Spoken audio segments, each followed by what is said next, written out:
tudo bem? Vamos ver agora o passo a passo necessário para que você saiba fortalecer qualquer músculo.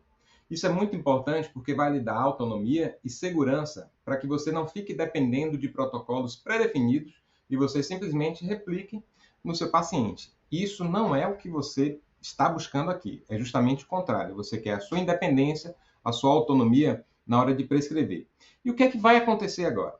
Eu vou aproveitar esse mapa mental que vocês estão vendo aqui e botar para vocês uma sequência de etapas que precisam ser vencidas para que você, ao final, tenha a segurança de que você está fazendo o protocolo de fortalecimento da melhor forma possível para o seu paciente, independente de seguir A, B, C ou D.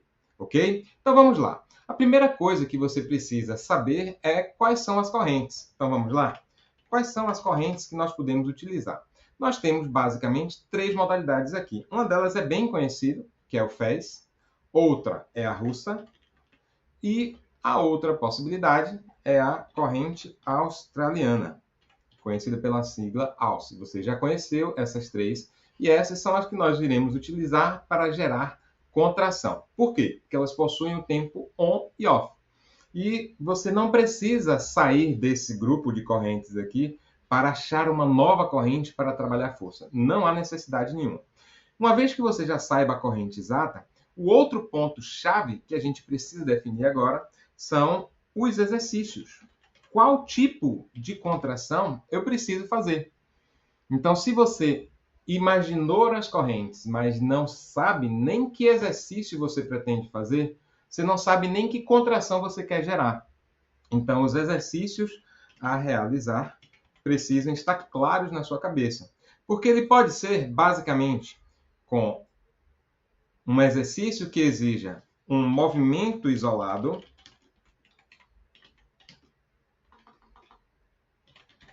ou ele pode ser um exercício que exija um movimento combinado. E aí você já começa a entender algumas particularidades. Sendo um movimento isolado, deixa eu até ampliar aqui um pouquinho mais. Sendo um movimento isolado, você só vai precisar de um único canal. Ficou uma aqui, pronto. Você só vai precisar de um canal. Mas se for um movimento combinado, esse movimento combinado pode ser de dois canais, ou seja, dois movimentos sendo executados de forma síncrona ou recíproca, já já a gente vê isso, ou seja, dois movimentos acontecendo. E nós, de agora em diante, vamos falar em movimentos, não necessariamente em grupo, em músculo, tá? Por quê? Porque um movimento, por exemplo, aqui, eu dependo de um músculo ou de um grupo muscular. E aí nós vamos trabalhar agora como o movimento de flexão de cotovelo e extensão de cotovelo, flexão de punho, extensão de punho. Dessa forma vai ficar mais didático para você saber aonde você deve trabalhar e como você deve trabalhar, tá certo? Então, no movimento combinado podem ser dois canais, deixa eu corrigir aqui, dois canais, podem ser três canais ou até 4 canais. Mais do que isso, por recomendação, a gente não vê muito protocolo utilizando 5, 6, 8 canais, a não ser que seja na área de estética. Mas na reabilitação, no nosso paciente neurológico, no nosso paciente crítico até pode, tá? O paciente dentro da UTI até comum, nosso paciente uroginecológico, paciente oncológico, desportivo, 4 canais abraça aí uma grande parcela. E se você tiver uma parede de 4 canais, você está muito bem resolvido, tá certo? Então vamos lá. Além do movimento combinado, a gente precisa agora entender qual é o tipo de movimento. Vou botar ele aqui para baixo, para a gente entender melhor. Qual tipo de movimento você vai realizar? Ok, é um movimento combinado. Quais são os movimentos? O movimento é esse e esse. Então, vou fazer flexão de cotovelo mais flexão de punho. Então, vou utilizar dois canais. E que movimento é esse? Esse movimento ele pode ser classificado... Opa, faltou o nome aqui. Tipo de movimento. E esse movimento ele pode ser classificado como um movimento de cocontração. O que é uma cocontração? É aquela onde dois grupos musculares contraem ao mesmo tempo, sem necessariamente um deslocamento articular.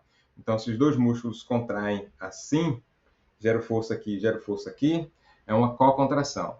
Se eu contraio o agonista e antagonista ao mesmo tempo, eu estou fazendo uma cocontração. Ele simula uma isometria, ou é necessariamente uma isometria. Mas além da cocontração, que eu posso querer fazer também, eu posso optar em fazer um movimento a favor da contração voluntária. Que é isso, professor? Eletroestimulação mais a contração voluntária vão gerar o mesmo movimento. Se eu coloco um eletrodo no bíceps e o eletrodo no bíceps vai fazer esse movimento, voluntariamente eu faço esse movimento também, tá certo? Então, quando a contração voluntária e a eletroestimulação atuam sinergicamente, eu estou trabalhando a favor do movimento. Isso traz para mim a ideia de um trabalho concêntrico. E já adianto logo que a maioria dos nossos programas, dos nossos protocolos de eletroestimulação, são com esse tipo de contração aqui, tá certo? Mas olha que interessante. Além de trabalhar com cocontração a favor, eu posso trabalhar agora contra o movimento voluntário. Considere a mesma situação, onde eu vou ter eletrodos no bíceps, e os eletrodos no bíceps, no tempo on, fazem isso. Só que você, voluntariamente, vai fazer isso aqui. Entendeu? Que agora a gente está falando de um movimento contra a contração voluntária. E esse aqui vai estar aqui embaixo. E nós vamos classificar ele aqui. Contra a contração voluntária. Opa! Voluntária. E ele simula, não é uma contração excêntrica genuína, mas ele simula uma atividade excêntrica do músculo. Tem a concêntrica, essa aqui é uma simulação da atividade excêntrica. Por que uma simulação? Porque não é necessariamente uma excêntrica original. O músculo está sendo contraído e você, com o outro músculo, está gerando uma ação contrária. Então, existe uma adaptação aí. Não é uma excêntrica genuína, ok? Então, nós temos basicamente essas três possibilidades aqui. E uma quarta possibilidade que existe, que é bem conhecida por vocês, que é o movimento funcional. Eu executo o movimento funcional como se estivesse realizando uma atividade, uma ação, como, por exemplo, pegar uma peça e conseguir soltar essa peça, ok? Esse movimento é um movimento funcional, tá certo? Então, a depender do tipo de contração que você quer, isso vai adaptar o modo que você vai escolher a sua eletroestimulação, que é o passo seguinte. Então, isso aqui precisa estar claro na sua cabeça, tá certo? Só que antes de falar sobre o modo, eu vou trazer aqui umas nomenclaturas que você pode começar a ler em alguns artigos ou em alguns lugares, ou ouvir pessoas na internet ou professores falando sobre isso, tá certo? Que é o seguinte, quando a gente está falando de uma contração a favor, a gente está dizendo que essa aqui é uma contração superimposta, ok? Essa nomenclatura de superimposição é quando eu tenho a contração da eletroestimulação junto com a contração voluntária. E quando eu tenho agora uma ele é contra a contração voluntária, eu vou ter aqui uma contração contraimposta. Ok? Então, eu tenho agora essas duas possibilidades aí com esses nomes, caso você não conheça. E a contração e a cocontração pode ter esse nome de contração coimposta. São nomenclaturas que rodam o nosso mundo da eletroestimulação e vocês podem ouvir de algum lugar e vale super a pena trazer essas nomenclaturas aqui para você, tá certo? Tá acompanhando a linha de raciocínio? Entende que com esse racional que a gente chegou até agora, nós seremos capazes de chegar nesse momento e dizer, sim, como o movimento que eu vou fazer ele é combinado vou precisar de 2 canais, eu vou fazer uma atividade a favor, eu vou agora definir o modo. E eu não quero ele aqui em cima, eu quero ele lá embaixo. Vamos cá para baixo? Então, eu vou querer agora o modo. E o modo, ele pode ser basicamente de 2 tipos. Ele pode ser um modo síncrono, aonde todos os eletrodos têm o tempo on simultaneamente.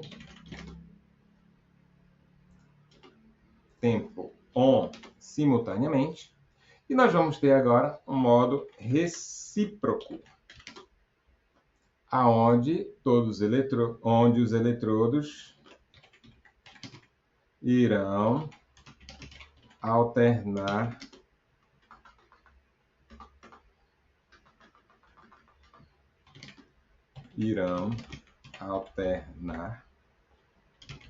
o tempo on e off. Significa que enquanto uma parte está no on, fazendo o ciclo todo on e off, o outro está em repouso. Depois, o outro grupo de eletrodos vai para o on e off, enquanto o de cá está totalmente parado. Ou seja, um gera contração e repouso, depois o outro gera contração e repouso. Tá certo? É isso que vai acontecer quando você escolher o modo recíproco. Geralmente, quando você tem eletrodos de 4 canais, você vai ter a seguinte divisão. Vai ser 1 e 2 no ciclo de trabalho, que é on mais off. E aí depois você vai ter o 3 e 4 no ciclo de trabalho,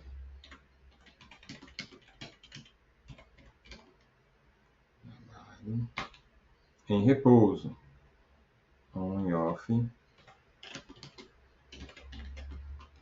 em repouso. Então, enquanto daqui está ativo, o de cá está em repouso e vice-versa, tá? Enquanto depois 3 e 4 vai para ficar ativo e eles ficam em repouso. Então, vai ter essa relação. Ok? Então, você já entendeu o modo. Vamos partir agora para o próximo, que é o seguinte, é a frequência. Aí, frequência eu vou deixar aqui em cima, porque já está ficando um pouco embolado lá embaixo. Então, nós temos agora a frequência. Nós já discutimos um pouco sobre isso em aulas anteriores, e eu vou ser um pouco mais rápido, tudo bem? Então, nós temos aqui a frequência, e a frequência é recomendado que você use sempre acima de 30 Hz. E você vai considerar que daí em diante haverá uma progressão gradativa à medida que seu paciente melhore clinicamente. Ou seja, a frequência é um fator de melhora, de evolução, de você dar maior sobrecarga para o seu paciente, aumentando a frequência. Eu sou obrigado a começar a 30? Não necessariamente. Você começa a 30, a 40, a 50, não mais do que isso. Comece nessas daí e você vai aumentando essa frequência de 10 em 10, de forma que o seu paciente sinta um recrutamento maior. Além da frequência, nós temos também a largura de pulso. Então, vamos falar um pouco sobre a largura de pulso? E aí nós vamos ter valores mais baixos de 50 a 150 microsegundos como confortável. E aí você pode usar esses valores de largura de pulso baixo em pacientes na fase mais inicial, em crianças, em pessoas que têm uma sensibilidade muito grande à corrente, desde que seja o suficiente para gerar boas contrações musculares. Não adianta nada a gente colocar uma baixa largura de pulso e não gerar uma boa contração. Agora você pode colocar mais alto, ou seja, acima de 150 microsegundos. Ficou grande aqui, né? Deixa eu baixar aqui. Mais alto, acima de 150 microsegundos. e aqui é menos confortável. Significa que a pessoa já aguenta uma corrente um pouco mais forte, um pouco mais agressiva, mas ele responde bem sem gerar dor e desconforto. Esse é o racional para a largura de pulso. Quem é que vai determinar isso? Você, como profissional, mas ninguém. Você vai lá e vai programar um valor que seja interessante para gerar uma boa contração. Vamos para o próximo parâmetro, que é, agora você vai escolher a intensidade. E não tem segredo na intensidade.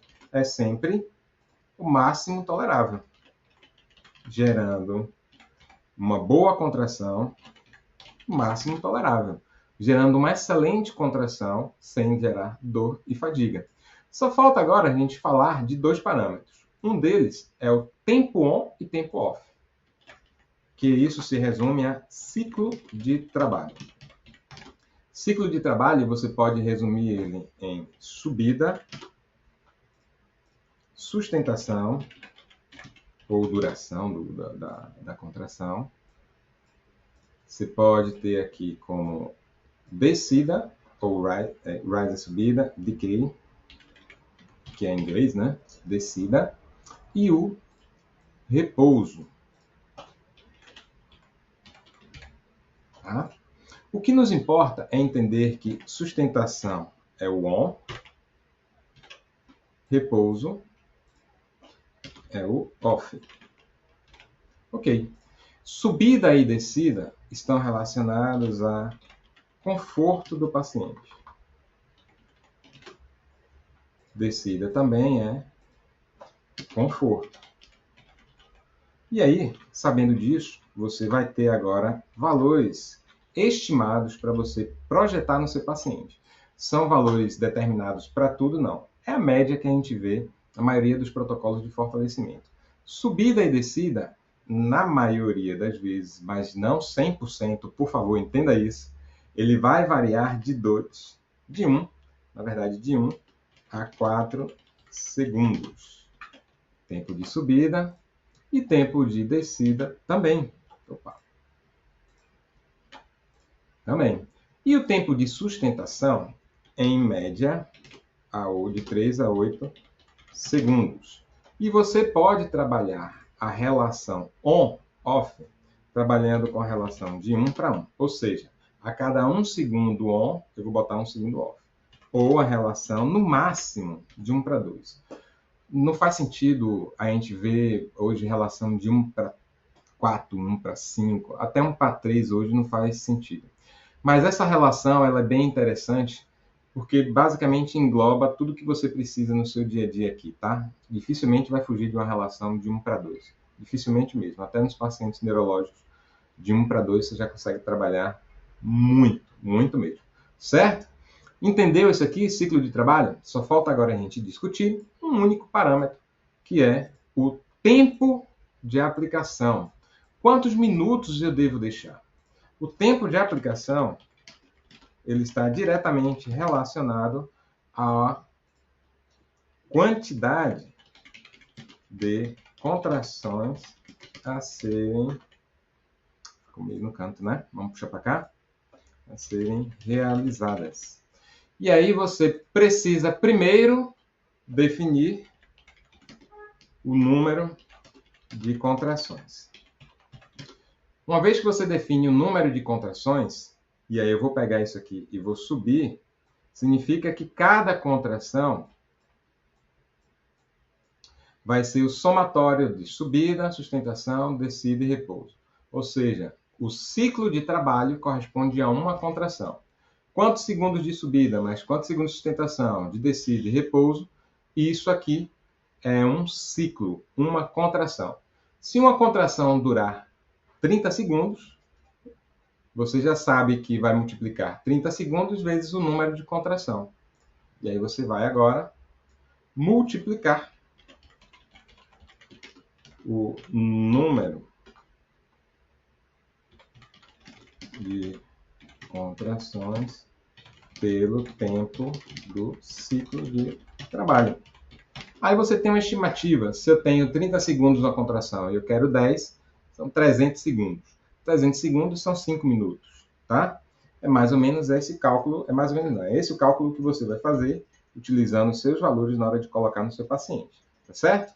Captou a ideia? Então, uma vez que você tenha feito isso, só nos resta agora ir para um outro tipo de análise que não está necessariamente relacionado à idealização do exercício e programação no aparelho, que é o seguinte: o que você precisa agora é posicionar os eletrodos corretamente.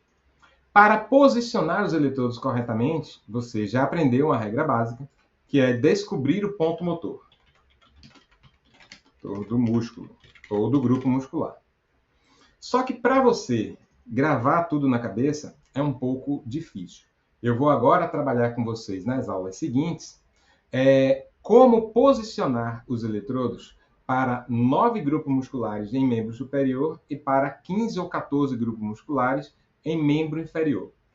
Esses 24, 25, 26, não sei ao certo, eles representam praticamente todos os movimentos que você pode realizar na hora de colocar a eletroestimulação. E nós vamos trabalhar eles através do nome do movimento e não do nome do grupo muscular. Então, vamos trabalhar como fortalecer os flexores, os extensores de cotovelo, flexores de punho, movimentos de supinação, de pronação, movimentos de preensão. Então, nós vamos entrar num nível de detalhamento ao qual você ainda não foi submetido. Então, nós vamos aprender como posicionar do jeito certo para gerar o movimento que você deseja, tá? E tudo isso vai vir nas aulas seguintes. Você pode assistir todas elas em sequência, ou você pode também começar a estudar elas de uma maneira mais superficial e quando você estiver na prática com seu paciente, olhar a situação que você quer, olhar o posicionamento recomendado e aplicar, tá certo? Então, gente, essa aqui é a ideia que eu queria trazer para vocês. E uma vez que você tenha organizado isso tudo aqui na cabeça, chega a hora de seguir para as aulas seguintes, que nós vamos começar logo com os membros superiores, tá bom? Um grande abraço e fica aí até a próxima aula. Até logo!